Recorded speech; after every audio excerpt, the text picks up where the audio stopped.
Best people, how are you? It's the Crypto Sniper. Yes, haven't spoken to you in a bit, and quite a bit has happened in terms of news, certainly. Whilst we typically are macro technical, looking at the charts, what are the big moves, jumping straight on to the God market, Bitcoin, which we will be doing today, having a look at why some of the alts are stirring, what's the possibilities, etc., etc. There has been some news, and whilst we don't put ourselves out there as the news updates, many of you are capable of the news, and you might have other subscriptions for exactly for that. I do want to just highlight a couple of things around SBF. FTX saga, and one other aspect that's been put in front of me that's kind of the fraud that hasn't been pulled in yet, and we'll get to that little mystery as well. So just jumping to the Twitter feed, I was in my Market Sniper disguise and not in the Crypto Sniper profile at the time, but Jeffrey Tucker, gent we shared the stage with on Dollar Vigilante and Crypto Acapulco and all the good speaking engagements out Mexico way. What he's saying is it's a limited hangout to render the SBF FTX thing as just a financial scam. That's the whole story. It's just about how another one of the chosen ones chose to steal from everybody else when they had access to large amounts of sums of money. It was designed, says Jeff, potentially. You should contemplate this possibility that this whole thing was designed as a political money laundering operation. Don't forget, we also had the whole Ukraine, etc. thing that was building, the FTX starting to come into, that fruition. They weren't perfectly timed, but there was clearly money going on. And for the Democrat Party, the head of the Democrat Party, Farmer, the pandemic planning, which saw lots of money go to his brother, no doubt, to do future pandemic planning. I've highlighted this point a number of times before. By the way, having just said those words, this video is not going to show up in people's feeds. So I would really appreciate if you hit that like and the subscribe button and the share button plenty to give it a real surge, because if you say dangerous words, they just throttle you. Anyway, so we know that was happening. And all of the effective, this is what Jeffrey's saying, effective altruism was serving as great cover in terms of all of that. Most people were involved have yet to be properly exposed. And on one of the underexplored attributes that I'm highlighting is also the role his parents played. Joseph Bankman-Fried, his mother as well. You've got known scammers that are adults. Don't forget, this guy was essentially a big kid. Daniel Friedberger was involved in multitude of other scams, all stealing money. Chosen one, stealing money, fraudulent behavior and conduct was brought in. I mean, if you wanted a CV for someone to be engaged in, fraud, deception, etc., this is the guy you would bring in. And who to bribe and all of that to get into the Democratic political parties. That would, of course, have been his lefty academic lecturer, mom, and all of that. So there's a the iceberg. It's the classic story of the iceberg. You're seeing a little bit above the water, and there's all of these people. This guy's actually going to be a roll-up, lone gunman, fall guy for an unbelievable amount of people and an unbelievable amount of sins that were all very, very important to people cashing out on a really big scale on FTX, millions sent, where, crypto offshore prior, the whole planning for the next pandemic, all of this nonsense. So one of the things that also goes very, very strongly with this, that Robbie, so by the way, give Robbie Starbuck a bit of a follow. I hope he's not related to that place that does coffee. That's kind of rough, but you're going to get it. It's kind of like going to a prison for sex. But anyway, so Jeffrey Tucker, give him a follow at Jeffrey Tucker, and also this gent here who's highlighting the table. It's Robbie Starbuck.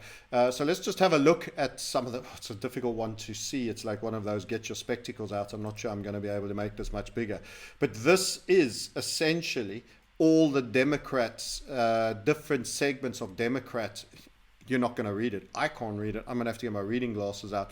DSC, Biden Victory Fund, Heartland Resurgence, da-da-da-da-da-da. These are all the recipients of unbelievable sums of money. So thousands of USD that were received. This is, this is clients' money that were given to politicians. And what I'm not hearing is all the Democrats rushing to say, oh my God, I got given stolen money that belonged to people like you and I watching this video, and others that took in good faith that there was something going on there and a real business and got rinsed. So no talk of, hey, we should be giving this money back. Oh no, we blew it on brochures and da-da-da-da-da and nippity slick. No, that's all a launder as well. So, a little bit of the money goes into a little bit of brochuring and a little bit of online social media hiring, and the rest is fees for self, paid straight to self. So the whole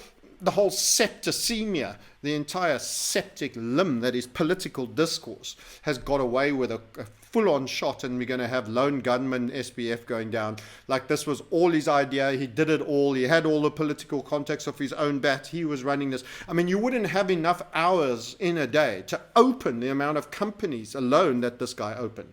There were people being given instructions and, hey, you need this, hey, you need to do this. There was absolute hive. And go and check out Freemasonry and Beehive for the interesting symbolism in that. But there was an absolute hive mind of facilitators of varying levels and degrees that all had a stick in this pot and were helping guide this. And there was no way in a day he was exactly 100% on top of every element of what was going on in terms of which politicians, this, that. He showed up for the photo op and was sold as the central guy. So, there's a lot that isn't coming out. And this is, you had Kaplan and Cohen, the defense law, and Kaplan, all of this, and they're going to do all this thing. Yeah, we got the guy, and, bull. There's an absolute under the surface level of iceberg that has to still be captured in all of this story.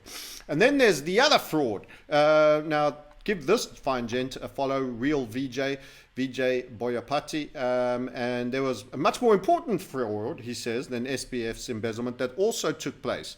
And this involves DCG, Digital Currency Group, and Barry Silbert. That's right, another chosen one, original gangster, you name it, all the way back. So what was going on is this guy founded Grayscale, Bitcoin, BTC, early on, long before there were any other options of how you could get in to Bitcoin if you were institutional. Grayscale was at the beginning. And what ended up happening is it traded at a hell of premium to net asset value, over 40% at one point. You can see that here in this thread. By the way, we'll put these threads, if you want to read them in greater detail yourself, deeply in there. So what a number of market participants did. So you had Grayscale, you had Three Arrows Capital, that was one of the people that went bust later, as you know, and BlockFi, both now bankrupt, that got involved with Genesis, that is Silbert.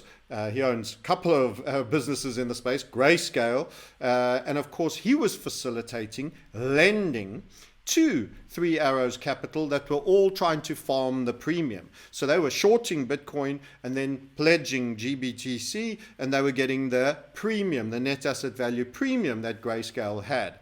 At Genesis, enter Genesis. So not only is Silbert involved in Grayscale, he was also involved in levering up, leverage, which is of course what Three Arrows Capital did. So it was one of the portfolio companies owned by DCG, that's Silbert, and as well as Grayscale and Genesis, a nice little family, and Genesis was one of the crown jewels. So Genesis was the largest, most important, essentially only prime brokerage service in the crypto market, at both trading derivatives and a lending arm, GGC. So GGC, the lending arm. Okay, what happened out of this lending arm? Well, what actually happened is they were lending immense amounts of money so that Three Arrows Capital could do the premium on Grayscale fund, trade and buy and borrow essentially, and get additionally leveraged up, short Bitcoin, long Grayscale, essentially, and go and lock those Bitcoins up in the fund. And of course, At the same time, why would Silbert be unhappy with that? He was being paid a fat 2% fee for managing the fund, which essentially did nothing apart from sit on top of a lot of Bitcoin. So for every 600, he had about 620,000 Bitcoin. For every 620,000, he picked up in interest 2% a year, 12,000 Bitcoins in fees every year from that. So profits from Grayscale were going up very, very nicely. What's also he highlights in this thread is that the different CEOs, so Sonne, Michael, CEO of Grayscale, signed a loan that Genesis made to Three Arrows Capital. So the notion that they were all separate businesses, Chinese walls, absolute horse. Let me tell you, at an investment banking level, that's absolute horse. On these newly set up crypto funds where each business is helping make the other one more money, absolutely there is no Chinese walls at all. So he shows this particular document in agreement. All suddenly changed after, friends, the premium washed out of Grayscale, and it actually went to the opposite, a negative net asset value. And what is artificially held up, we almost say this every single time. It applies in technical analysis, and I want to throw this at you for you to see. It's almost perfectly, that would be fair value. As much as you go up and you hypervaluate to the one side, so will you later correct by a similar degree at the downside. And I would almost argue that the area above the line is almost perfectly identical to the area below the line there, and you ended up with a super discount to NAV at one point. Most of you will remember that. So it was around 2021 that the premium disappeared about that. And of course, that was terrible for Three Arrows Capital, who started to do even more ropey, risky things to generate alpha, which involved, you guessed it, Terra USD trade, the UST trade. Now that they no longer had their fail-safe arbitrage and Genesis levering them up to maximize on profits on that. So they went Terra Luna, and then the rest is history, as we say.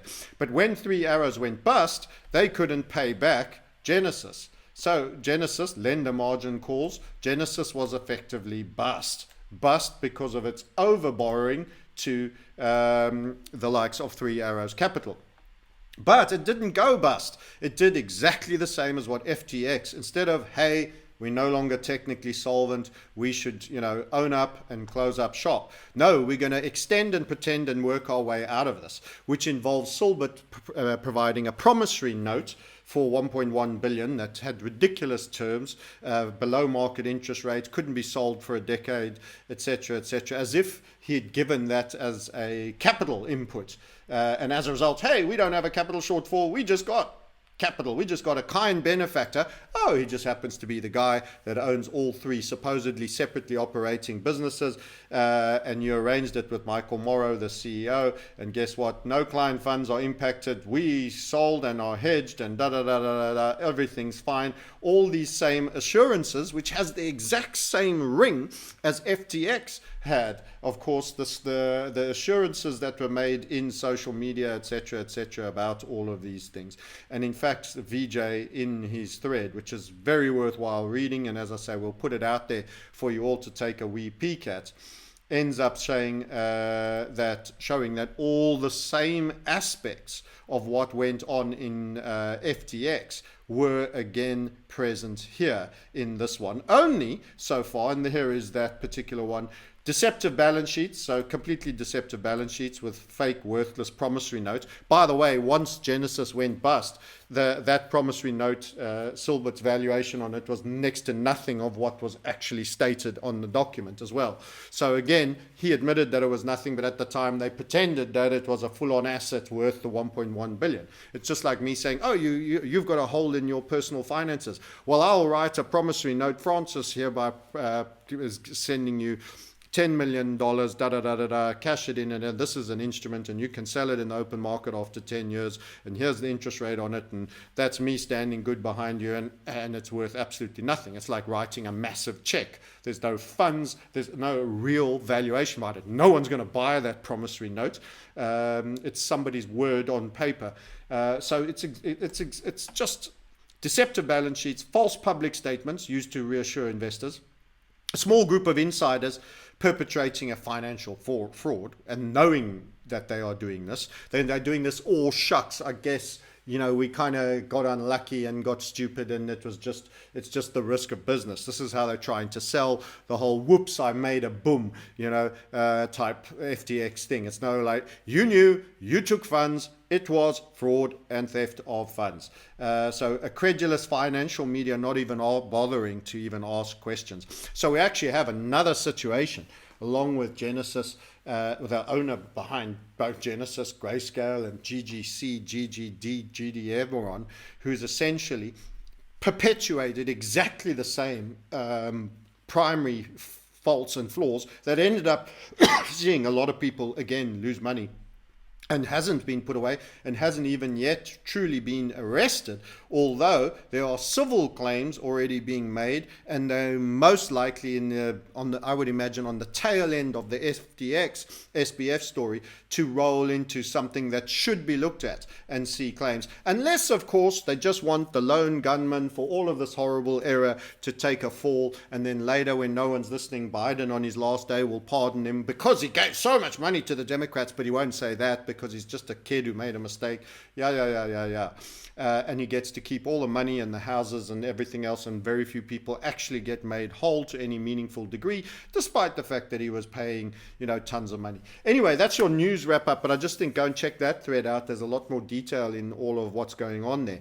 But the original gangsters who've been wheeled out as major stars, let me say to you this: crypto was designed to be an on-ramp for the central bank digital currency tokens.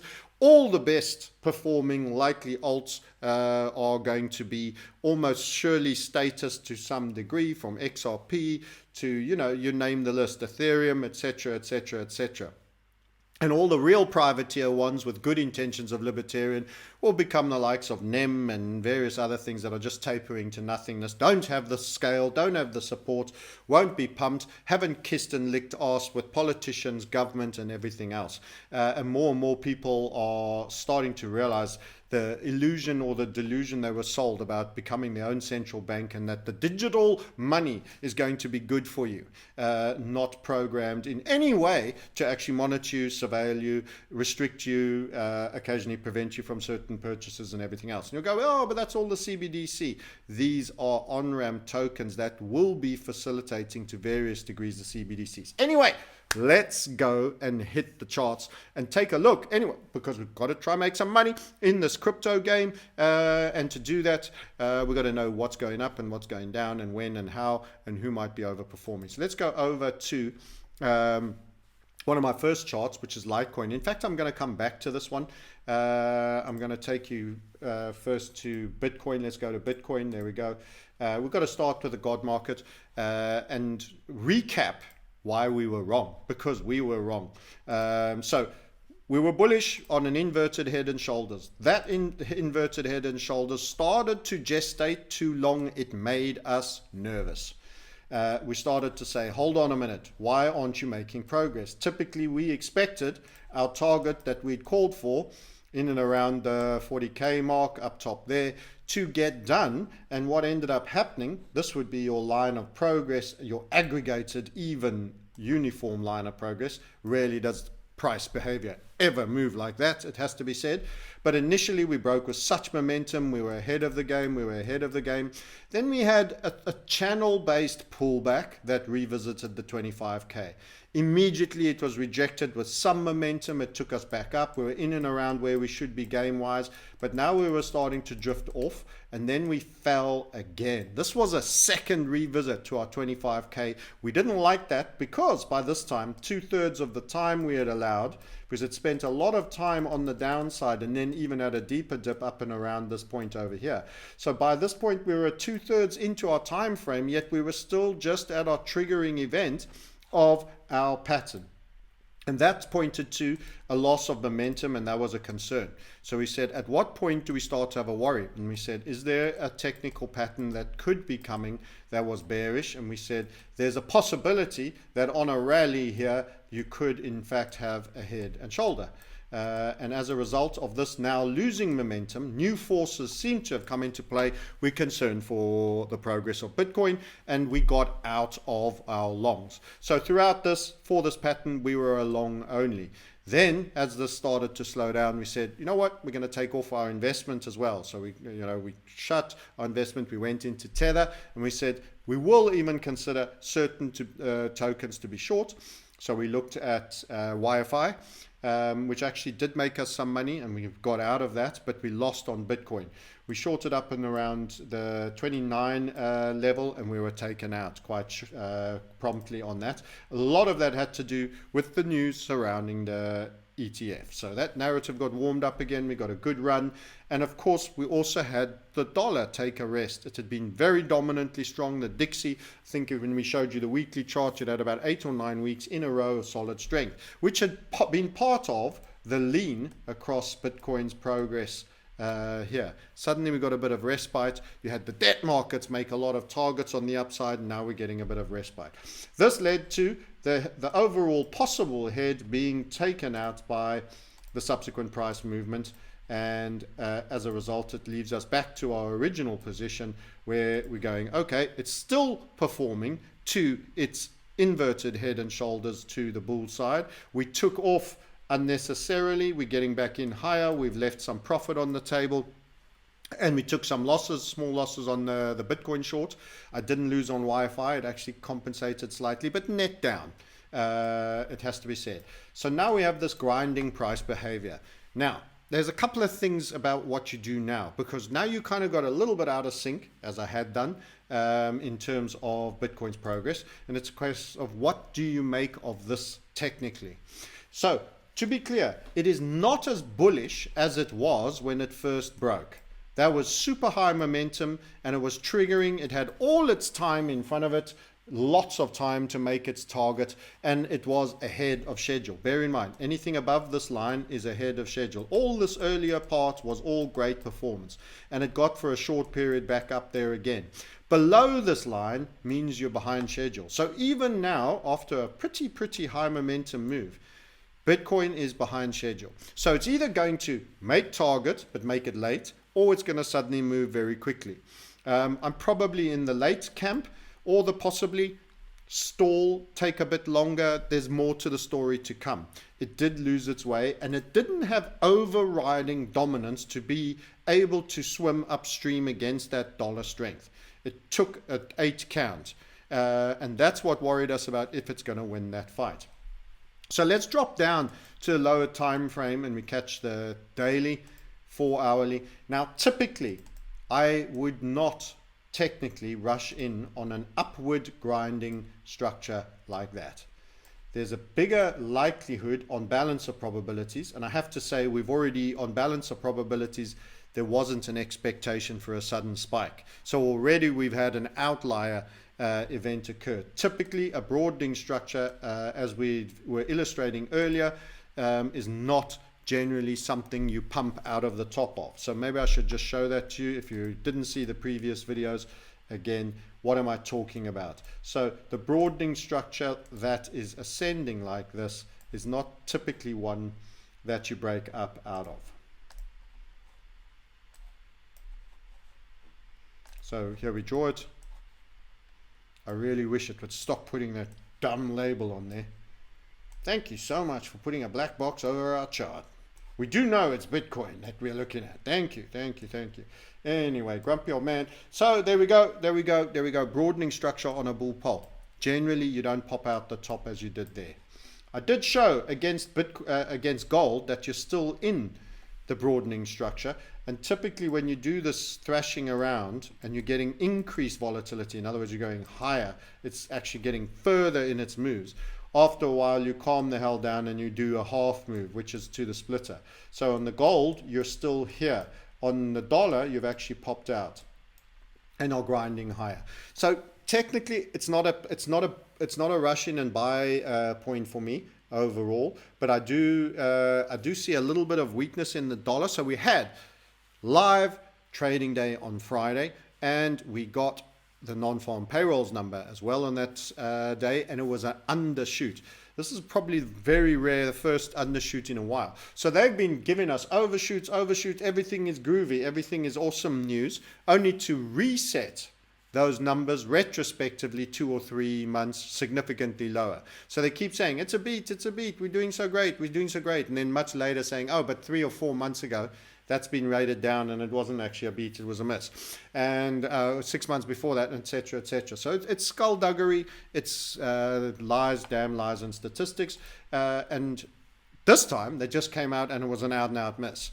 So this suits their narrative of maybe slowing slightly on interest rate hikes, but they're still committing to, you know, we haven't done enough necessarily for inflation, further, for longer, etc., etc. So that's kind of where we are. So back down to those lower time frames, if we go back to, say, the 2 hourly, that's what I mean when that broadening structure popping out the top, when it's ascending like that, is usually a sign of loss of momentum and a potential down. Again, another reason why we were looking for the head and shoulder. Wrong, the market knew better, it did what it did, and that's where we end up. So now, it is quite low volatility. So in some senses, that's mildly bullish, but the slight upward grind is not that great against the dollar. But then currencies are weak generally. So on other markets, it's possible, say against gold, let's go and have a look at Bitcoin against gold, for example. Is it an upside grind or is it actually a downside one? It'll be interesting to see. Let's go and have a look. BTC, that's dominance. Where's our gold chart? Somewhere here.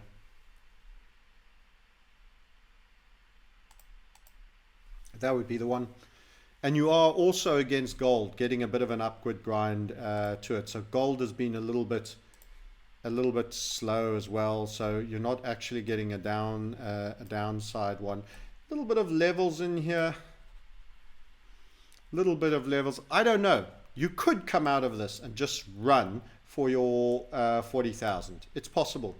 It's possible. Do I trade against typical technical analysis price structure? Generally no. So we've got a target of 40,406. It's worth going back, by the way, to the time frame where you can see when last you were at that price point. You'll see up here that there was a massive flag. Let's buy some more real estate there, maybe go 3 days. No, that's enough. So this whole range over here, especially the bits in and around the corners, are very, very high. In fact, we need that 3 day. Let's go 3 days. We're not getting it all on.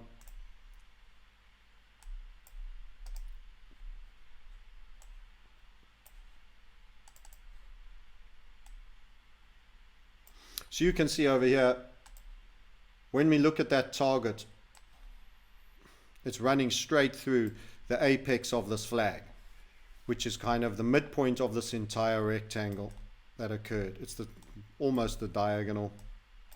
Not so much on that corner, but certainly at a real pause and wait, 40,000. The high side of that is in and around 48, and we were already knocking in at the very lowest point over here. That's why this break is quite significant, because the 32, 33, we were struggling a bit to get into that zone. So this break has now brought you into this broader zone of this flag, this previous flag. That was a very big technical pattern. Let's make that a bit wider actually. It was a very big technical pattern, and the main apex point is literally our 40,000 where you spilt. So from this, that we had 2 candles there, one there and one there. I'll show you again. We call those kettle drumsticks. It's where you get very close to a hammer followed by a shooting star. That's a range defining pair of candles when in the context where they occur one after another like that, rather than being a hammer and a shooting star, they actually are something else. Let's go rub them out so you can see them better. That there, that looks like a hammer, followed immediately by a shooting star. Now hammers are typically at localized lows and shooting stars at localized highs at minimum, and sometimes absolute highs and lows. What we got here is we got a bit of range testing before a spill. And that's why that is such a key level, that 40K, and that's why we had this target from this inverted head and shoulder as well. So technically that's the target again, but are we as bullish as we were bullish back here? No, because we're behind schedule. We have new information. when you were here and breaking with an excellent triggering event and you were ahead of schedule, you were in a very good overperformance state. Now we're a lot staler. The time frame for when this should be done is in and around December. Sounds a long way off, but actually isn't as far as you think, mid-December. But I think it can still be done in time, or it can just show up late. So what does it mean if you do a target late? Well, it kind of means that you came into other forces, you were not one-way dominant, and those other forces did lean and take some of your sting and your power from you. But overall, you had enough in the tin to get the job done. Basically, that's what it means. So it's not super bullish. You could have a demand destroying event that could still bring you back to the 25 or even lower if that was a powerful event. But in the absence of that, you're broadly going up. Okay, so what's interesting? What's interesting on the alts? So let's go and have a look. I did mention Ethereum last time to you, so I'm going to show you Ethereum against Bitcoin and Ethereum dominance just generally. So let's go down and grab ETH. No one's talking really that much about Ethereum. That's a bit of a busy chart. Let's take that off. And as I mentioned, this was probably some form of either a falling wedge or a channel. And you broke it too. So it also got a bit of ETF fever. The difference is that it's continued to walk out on the lower time frame. So if we drop to the 2 hour, maybe the 4, you'll see that area of similar to Bitcoin like that, but it has subsequently made its way out and is a little bit higher. So that move over there has brought ETH/BTC back up. Now ETH/BTC was looking very sick. Bitcoin was the dominant force there, and you could see on the bigger time frames, let's do this on a 3-day, you were, in fact, even weekly, you were looking in real trouble. You were looking like you were going to take out this low. So we hypothesized this will either happen or you're going to need to start reversing. This was a one-way capitulation. Of course, that was the ETF news, which was particularly dominant for Bitcoin. So we can understand that. But we kind of needed to see, okay, when are you going to start showing some of your own strength back? So this could be a key turning point for ETH. Against the rest of the alts, if you just do ETH dominance generally, which is going to be ETH against Bitcoin, but also involves some of the other alts, it wasn't near as deep a drawdown, and it's doing relatively better. So this could be a very good turning point for a token that's not being spoken about, and would be next on the list, by the way, when people start talking ETFs and that kind of thing and institutional adoption. It's not going to be far behind. So there's a real possibility, and generally it has to be said. So let's just go, how have we been macro positioned on the Ethereum generally in terms of Bitcoin? In fact, where's our very best draw? SD, it might even be, yeah, this might be it. I probably need 2 weeks or weekly rather than the monthly.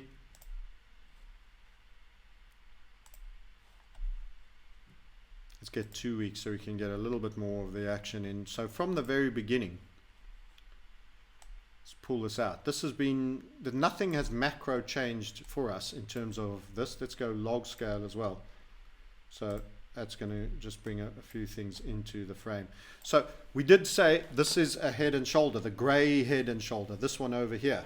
And we got shouted at when we said, that's it, Ethereum is beginning its run, it's going to gain in dominance over Bitcoin. Because what did it do? It did gain for a bit, then it crashed back down, did another little head and shoulder, those pink shoulders, and then eventually went.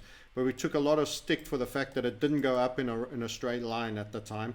You know, people get very upset if you make a forecast that doesn't turn out. Here we go, that was our head and shoulder. That has still got a number of potential targets outstanding. So we want to show you that that target is up top there at 23.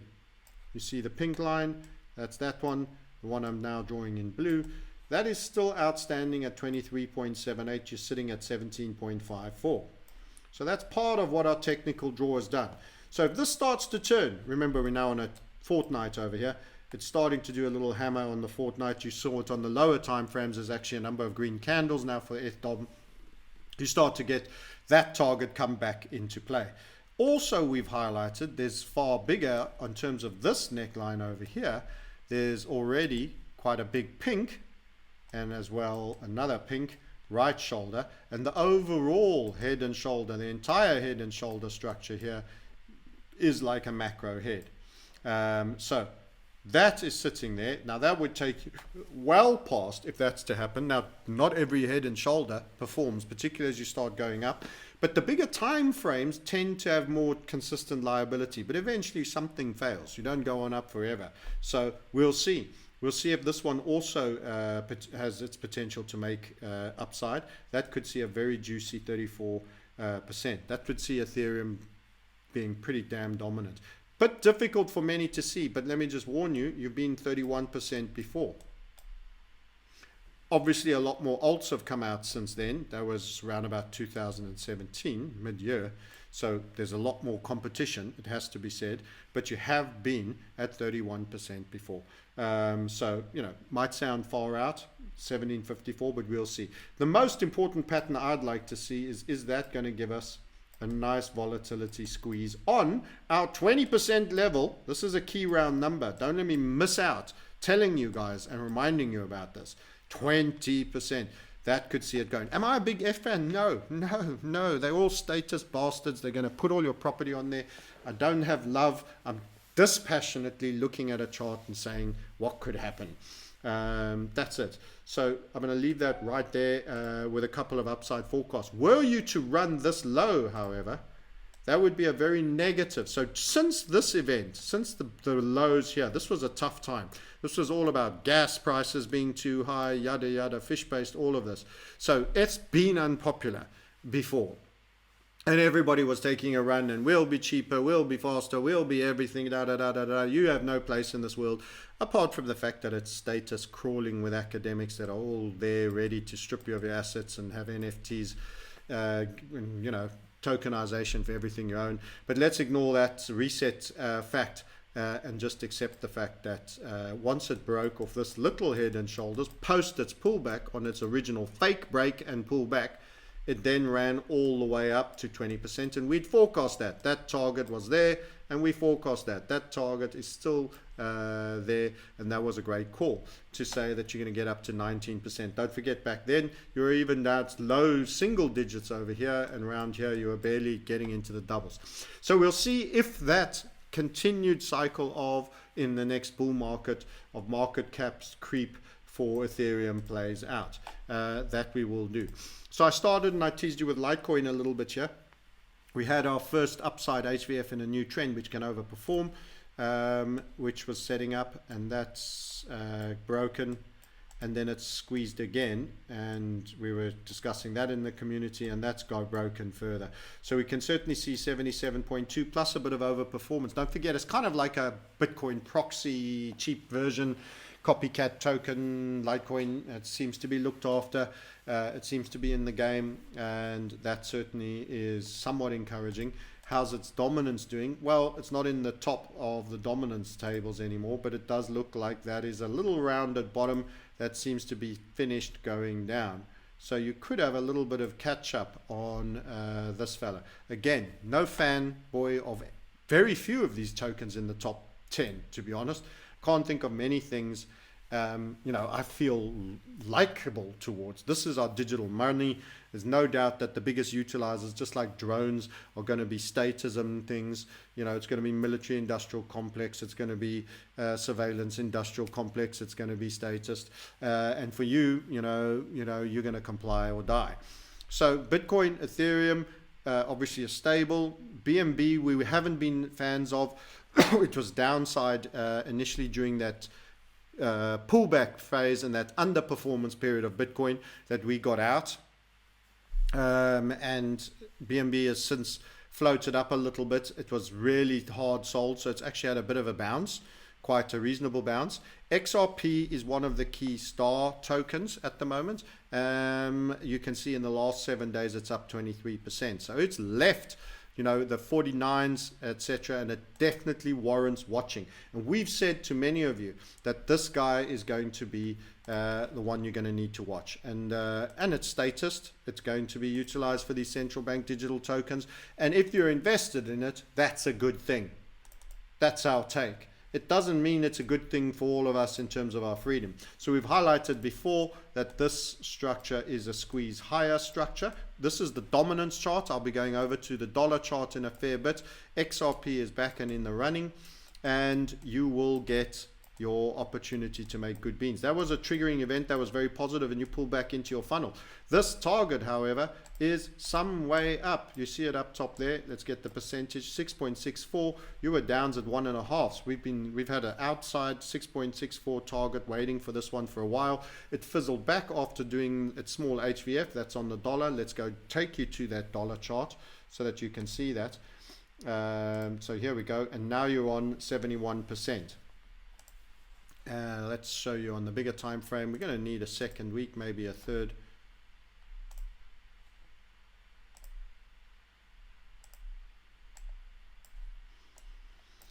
Again, this should be viewed in a log scale. So what have we said before? We've said, and we still say, that this will go to $16.77, $16.77, and it should overshoot that, but you should get a $16.77 on the next bull market out of XRP.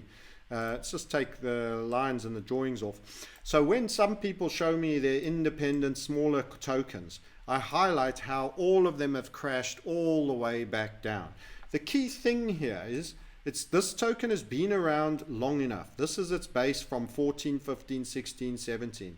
In spite of missing the last bull market, it had a minor run. It never made a new high. That was the bull market before of 2018. Of course, we had the 69K bull market of Bitcoin. That was 2021. And you can see you failed to make a new high. Ironically, that's a very beneficial setup because it's an extra bit of pressure. It's a missed bull that is going to come back in spades on the next bull because it'll have the new bull and a little bit of the old bull all in the mix, and it should run particularly well. So we continue to state that this is a macro, and they're pretty reliable. The bigger the time frames, the bigger the zig, the bigger the zag. It is a macro upside. That is one of our favorites. We have one other that's private, secret in our community. Come and find out which one we truly love.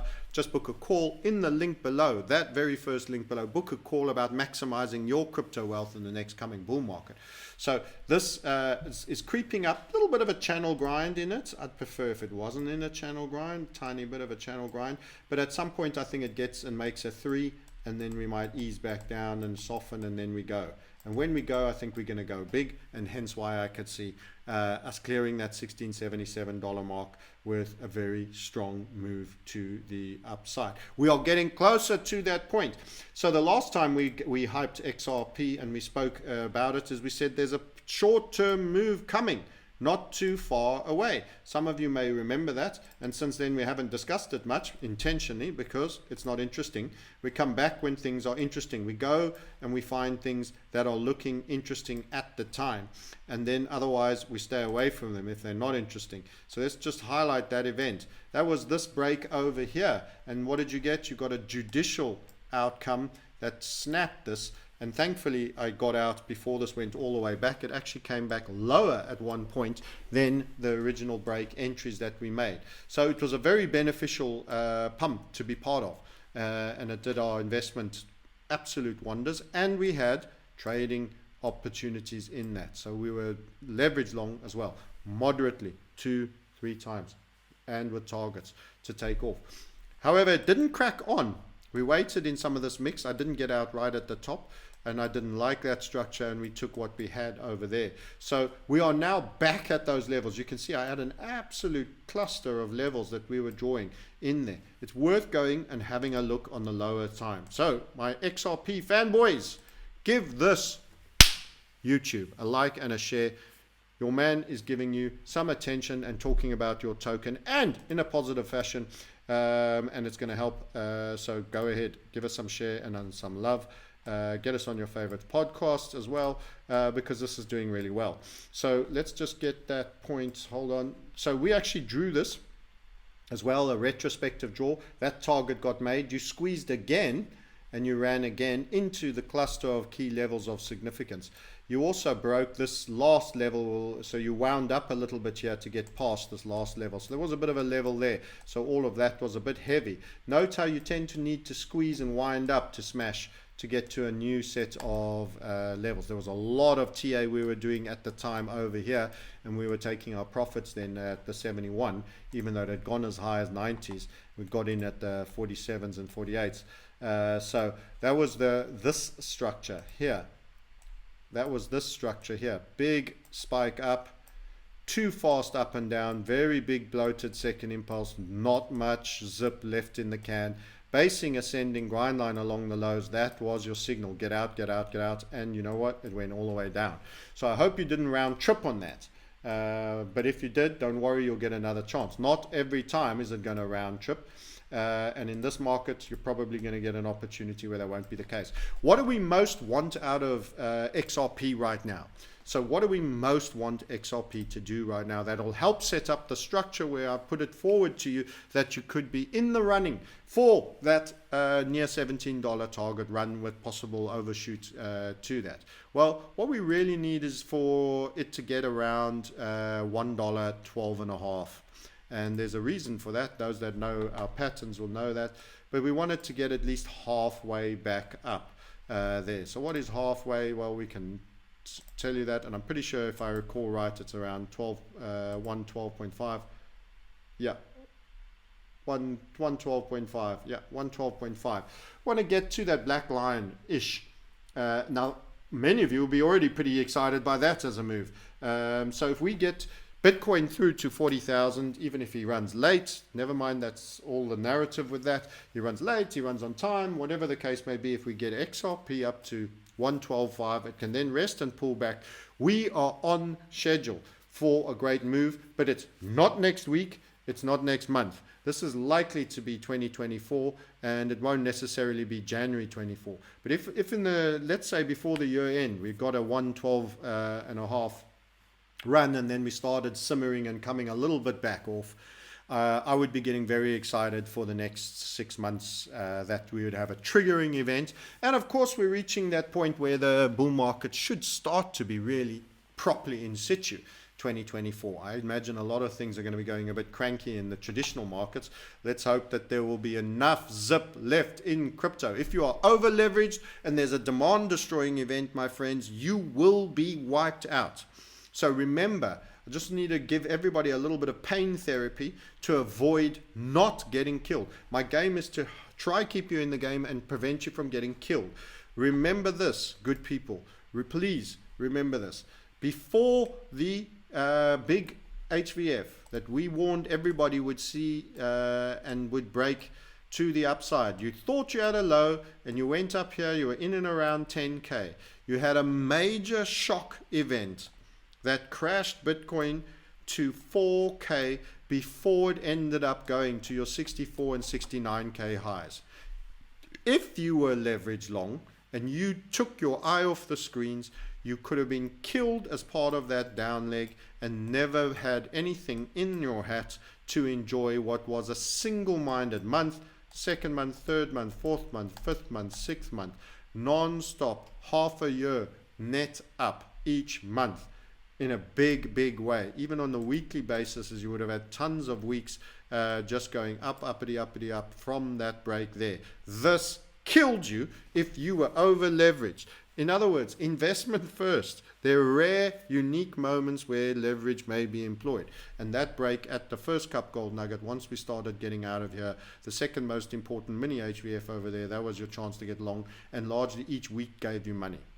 Until roughly there, you had maybe one minor red there and roughly there. Then you were up and away. And we did this cross gold, crossed everything else, cross markets on the NASDAQ, etc., etc., etc. By the way, Bitcoin, as I covered last time, is now outperforming the NASDAQ, which has had a bit of a sketchy last few days. We should also have a quick check-in on that one for you. You can see that overperformance right there. Let's take that off. See the overperformance up, and up. And you're coming to that 55 level, which was potentially that neckline on the head and shoulders over there, a key level. So strong, but having a little bit of a rest. So the market got a bit of a rally last few days on the non-farm payrolls number. Hey, we're going to have rates coming back down. Oh, yay, that's going to be great for tech. That's going to be great. Risk on, risk on. So now it got a little bit of a bid back into the equity markets, which is not necessarily bad for crypto, but we have clearly seen that Bitcoin can go up without the equity markets going up, particularly the NASDAQ equity markets. They've been pushing that bull market, and there's been a lot of things priced for perfection there. I would argue actually crypto is relative value almost at this point in time than the tech equity market appears. And that would certainly be my bias rather on crypto and Bitcoin than the tech market, certainly. So that's it. It's been interesting to check in with you. What else did we want to cover? Well, there's a couple of other tokens that we haven't given any airtime to. A lot of that is covered in our community. We're just soon to be releasing our brand new updated app and desktop. We continue to invest to be better, to have cleaner, faster, great interface for everyone. Private, not a Slack group. Entirely private. No one has access to your emails or whatever. It's not a WhatsApp, Slack, Discord, whatever nonsense. It's great interacting, it's great learning environment and chatting with regular webinars. Hit that first link in the comments should you wish to be part of and parcel. Our focus is the top 10 stroke top 15. There are no tokens that anybody can pump to you that they will be able to dump on you to make any money. We are genuinely interested in people and we want them to build wealth in reset times in this crypto market that is coming. We are getting to the fun part, in my opinion, now. So that cloud that was over Bitcoin kind of passed. I wouldn't say it's got an absolute clean bill of health. I'm still, there's a gray area. There's a red for sell. There's a green for bull. We were in a bull market, then we were concerned about the turn. We said we'd rather get out and stay just in case there's a second dip. We've had that happen before. You saw I've just illustrated the dip of the events of COVID. There's a lot of reasons why the economy could absolutely crap the bed. So those risks haven't gotten entirely away. In fact, they've got worse. So our bond market calls for higher yields have all met their targets now. So we're getting a little bit of a counter trend. We're getting a little bit of a, call it an Indian summer, maybe. It might be at the beginning as an Indian summer. It's normally at the end. But there's a wild card out there, guys, that at any point they could pull one of these again.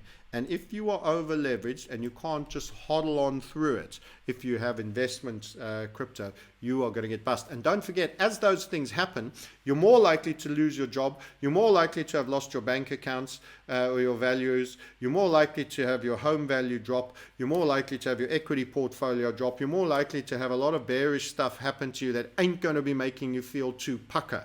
Because that's what a demand destroying event does.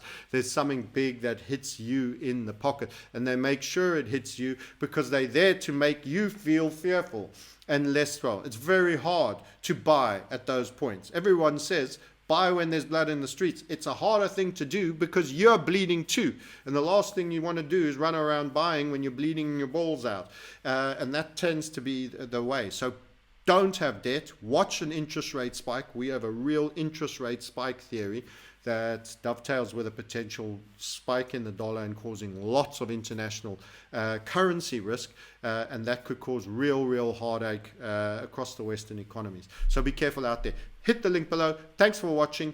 We'll be updating in our community daily as I do, and through our webinars, through other voices, similar, trained in HVF method, looking through the markets, finding the unique opportunities, including some micro caps and smaller stuff that I tend to not get involved in personally, but some setups for the smaller accounts that a number have taken that have done very well. Until next time, thanks for watching.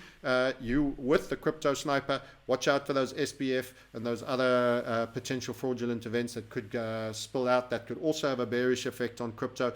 So don't get leverage right now. Just investment, nibble back in and enjoy it. Careful on that grinding. There is still scope that you might skid to the downside on that. You could pump, but you could also skid to the downside. Typically, upside channels are a little bit sketchy. a little bit sketchy because you had high momentum and then you got weak momentum. What's the next follower in the cycle is actually a hit back. So I would say limit orders are your friend. Don't be shy to be patient, to reaccumulate. It's not going to be straightforward. We aren't yet into the pumpermentals just moon stage. That has not arrived yet. There's a lot of outside risk there. Thanks very much for watching. Catch you later. Bye for now.